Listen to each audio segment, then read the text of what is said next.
हम सब अपनी रोजमर्रा की जिंदगी में बहुत से काम करते हैं, जिनमें से कुछ काम हम सही करते हैं तो कुछ गलत होते हैं, लेकिन हमें उनके बारे में पता ही नहीं चलता। ज्यादा से ज्यादा टूथपेस्ट इस्तेमाल करना और खाने के बाद तुरंत पानी पी लेना, कानों को कॉटन स्वैब और क्यू टिप से साफ करना और तो और फेस को जोर जोर से रगड़ के साफ करना, ये सभी चीजें गलत और हानिकारक होती हैं। ऐसी ही बहुत सी कॉमन मिस्टेक्स के बारे में आज हम इस वीडियो में बात करेंगे, तो जानने के लिए वीडियो के एंड तक बने रहिएगा। तो चलिए शुरू करते हैं। Mistake number 10, sleeping just after having food. दोस्तों, आप में से बहुत से लोग खाना खाने के तुरंत बाद लेट जाते हैं और सो जाते हैं। आज के वक्त में लोगों को जितना सोने के लिए कहा जाए उनके लिए उतना भी कम होता है। लेकिन क्या आप जानते हैं, खाना खाने के तुरंत बाद सोने से आपकी बॉडी पर बहुत बुरा असर पड़ता है। दरअसल जब आप खाना खाने के तुरंत बाद सोते हैं तो इससे खाना पेट में जाने के बजाय फूड पाइप में ही रह जाता है, जिस वजह से खाना डाइजेस्ट नहीं हो पाता है और कैलोरीज बर्न होने की जगह बॉडी में फैट बनने लगता है। इसके अलावा चेस्ट में जलन, हार्ट बर्न, पेट में दर्द और सोने में भी परेशानी होने लगती है। और जब आप ठीक से सो नहीं पाते हैं तो आप पूरा दिन कमजोर और आलस महसूस करते हैं। इसीलिए आइडियली आप लोगों को सोने के लगभग 2 घंटे पहले ही खाना खा लेना चाहिए।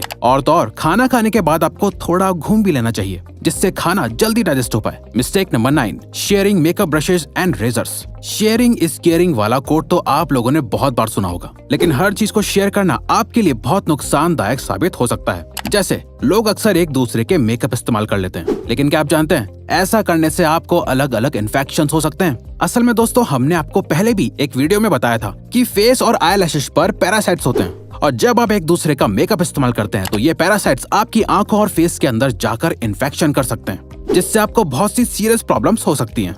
वहीं दूसरी तरफ बॉयज एक दूसरे का रेजर इस्तेमाल कर लेते हैं, लेकिन क्या आप जानते हैं फेशियल हेयर और बियर्ड के अंदर भी डेड सेल्स और बैक्टीरिया होते हैं, जो यूज्ड रेजर को इस्तेमाल करने से सीरियस इन्फेक्शन कर सकते हैं। आपको जानकर हैरानी होगी कि ऐसे बहुत से केसेस हैं जहां पर एक दूसरे का रेजर इस्तेमाल करने से लोगों को एड्स जैसी सीरियस बीमारी तक हो चुकी है। Mistake number 8, not cleaning the daily usable stuff. हम सभी अपनी डेली लाइफ में बहुत सारी चीजों का इस्तेमाल करते हैं, जैसे mobile phone, TV remote, switches, bedsheets and pillows, लेकिन इन सभी चीजों को बहुत रेयरली ही साफ करते हैं। क्या आप जानते हैं इन छोटी छोटी चीजों को रोज साफ करने से आप बहुत सी बड़ी बीमारियों से बच सकते हैं। असल में दोस्तों, मोबाइल फोन, स्विचेस और रिमोट्स जैसी चीजों पर बहुत से माइक्रो बैक्टीरिया होते हैं, जो आपके टच करने से आपकी बॉडी के अंदर एंटर कर जाते हैं। और इसके अलावा आपकी बेडशीट पर भी बहुत सारे डेड सेल्स और डस्ट होती है, जिससे आपके इम्यून सिस्टम पर बहुत बुरा असर पड़ता है और आप जल्दी जल्दी बीमार पड़ने लग जाते हैं। इसीलिए आपको अपनी डेली यूज करने वाली चीजों को हमेशा साफ और सैनिटाइज रखना चाहिए। Mistake number 7, covering your mouth with your hand while sneezing and coughing.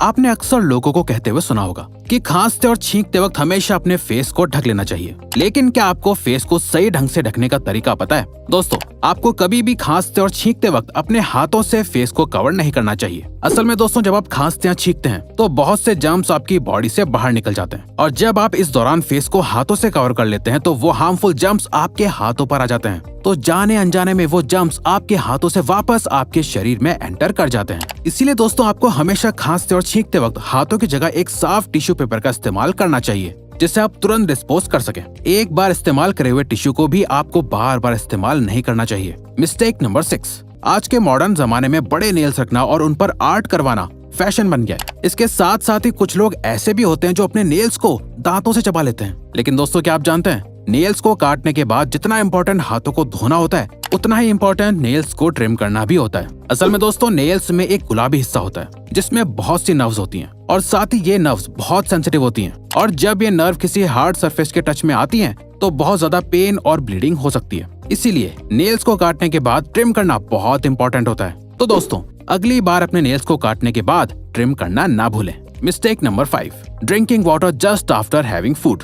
आजकल लोग खाना कम खाते हैं और पानी ज्यादा पीते हैं, लेकिन क्या आपको पता है ऐसा करना आपके इम्यून और डाइजेस्टिव सिस्टम के लिए बहुत खतरनाक हो सकता है। चलिए हम आपको बताते हैं। असल में खाना खाने के तुरंत बाद पानी पीने से डाइजेस्टिव सिस्टम पर बहुत बुरा असर पड़ता है। दरअसल जब आप खाना खाते हैं तो उसके तुरंत बाद ही आपके पेट में हाइड्रोक्लोराइड एसिड और इसके ही जैसे दूसरे एसिड्स बनने लगते हैं, जो फूड को डाइजेस्ट करने में मदद करते हैं। और जब आप इस दौरान पानी पी लेते हैं तो इन एसिड्स में पानी मिल जाता है, जिससे एसिड्स की इंटेंसिटी कम हो जाती है और खाना पूरी तरह से डाइजेस्ट नहीं हो पाता है, जिससे अल्टीमेटली पूरा डाइजेस्टिव सिस्टम बिगड़ जाता है। इसीलिए आपको खाना खाने के बाद पानी नहीं पीना चाहिए। लेकिन अगर आप चाहें तो खाना खाने के बाद 1 या 2 घूंट पानी पी सकते हैं, पर उससे ज्यादा पानी खतरनाक हो सकता है। Mistake number 4, neglecting intimate hygiene. बात जब पर्सनल और इंटीमेट हाइजीन की आती है तो मेल और फीमेल दोनों ही इसे इतनी इंपॉर्टेंस नहीं देते हैं जितनी वो अपने बाकी बॉडी पार्ट्स को देते हैं। दोस्तों, बॉडी के बाकी हिस्सों की तरह आप लोगों को अपने इंटीमेट एरिया को भी रेगुलरली क्लीन और ग्रूम करना चाहिए, लेकिन इसके साथ साथ आपको ये भी ध्यान रखना चाहिए कि आप इसके लिए सही प्रोडक्ट्स को ही इस्तेमाल करें। असल में नॉर्मल सोप्स में बहुत से हार्श केमिकल्स होते हैं जो आपके इंटीमेट एरिया में इरिटेशन और इन्फेक्शन कर सकते हैं और नेचुरल बैक्टीरियल बैलेंस को डिस्टर्ब कर सकते हैं। इसीलिए आपको इंटीमेट एरिया के लिए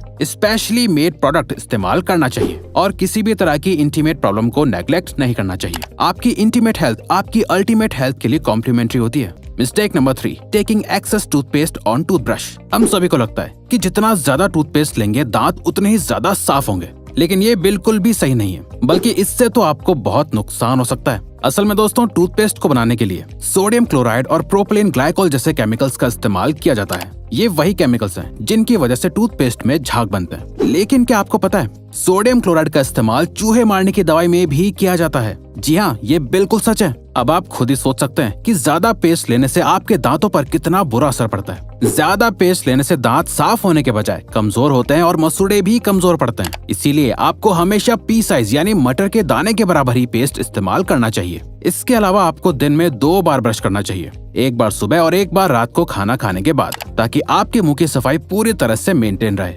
mistake number 2, using cotton swabs Q-tips to clean the inside of your ears. कान को साफ करने के लिए कॉटन स्वॉप्स और Q-tips जैसे टूल्स का इस्तेमाल बहुत आम सी बात है, लेकिन क्या आपको पता है, इन चीजों का इस्तेमाल आपके कान के लिए बहुत खतरनाक साबित हो सकता है। कान हमारे 5 सेंस ऑर्गन्स में से एक ऑर्गन होता है जो बॉडी का बहुत ही नाजुक हिस्सा होता है। दरअसल दोस्तों, कान की इनर कैविटी बहुत ही नाजुक होती है जो कॉटन स्वॉप्स और Q-tips जैसी शार्प चीजों से डैमेज हो सकती है। इसके अलावा Q-tips असल में वैक्स को कान के अंदर और ज्यादा पुश कर देती है, जिससे अल्टीमेटली ईयर ड्रम के डैमेज होने के चांसेस बढ़ जाते हैं और आप अपनी सुनने की शक्ति खो सकते हैं। इसीलिए अगर आप अपने कान को साफ करना भी चाहते हैं तो इन टूल से आपको सिर्फ अपने कान के आउटर हिस्से को साफ करना चाहिए। कान के अंदर की डीप सफाई तो आपको किसी प्रोफेशनल डॉक्टर से ही करवानी चाहिए, या फिर अगर आप खुद भी अपना कान साफ करना चाहते हैं तो इससे पहले कान साफ करने के सारे इंस्ट्रक्शन समझ लें ताकि आपको कोई नुकसान न पहुंचे। Mistake number 1, cleaning face in the wrong way. दोस्तों, हर काम को करने का एक तरीका होता है, चाहे वो अच्छी राइटिंग करना हो या फिर अपने चेहरे को साफ करना ही क्यों ना हो। तो दोस्तों, क्या आपको चेहरा साफ करने का सही तरीका पता है? चलिए हम आपको बताते हैं। आपको कभी भी अपने फेस को जोर से रगड़कर साफ नहीं करना चाहिए। फेस की स्किन बॉडी की स्किन से ज्यादा सेंसिटिव और पतली होती है, और जब आप इस सेंसिटिव स्किन को रगड़ते हैं तो इससे स्किन के फटने और सेल्स के मरने के चांसेस बढ़ जाते हैं, जिसका रिजल्ट डल और रफ स्किन होती है। इसीलिए आपको हमेशा अपनी स्किन को सही से डैब डैब करके साफ करना चाहिए। ऐसे करने से स्किन पर रैशेज नहीं होते हैं और ना ही रिंकल्स पड़ते हैं। दोस्तों, इन छोटी छोटी चीजों को ध्यान में रखकर आप भी अपने फेस को बेहतर बना सकते हैं। आई होप आपको वीडियो अच्छी और यूजफुल लगी होगी। तो दोस्तों, अब अगर आपको ये वीडियो अच्छी लगी और आप आगे भी ऐसी ही अमेजिंग वीडियोस देखना चाहते हैं तो प्लीज हमारे चैनल को सब्सक्राइब करके ऑल नोटिफिकेशन बेल को ऑन कर दो, ताकि हमारी फ्यूचर वीडियोस का नोटिफिकेशन सबसे पहले आपके पास आए। So till then, keep learning, keep growing.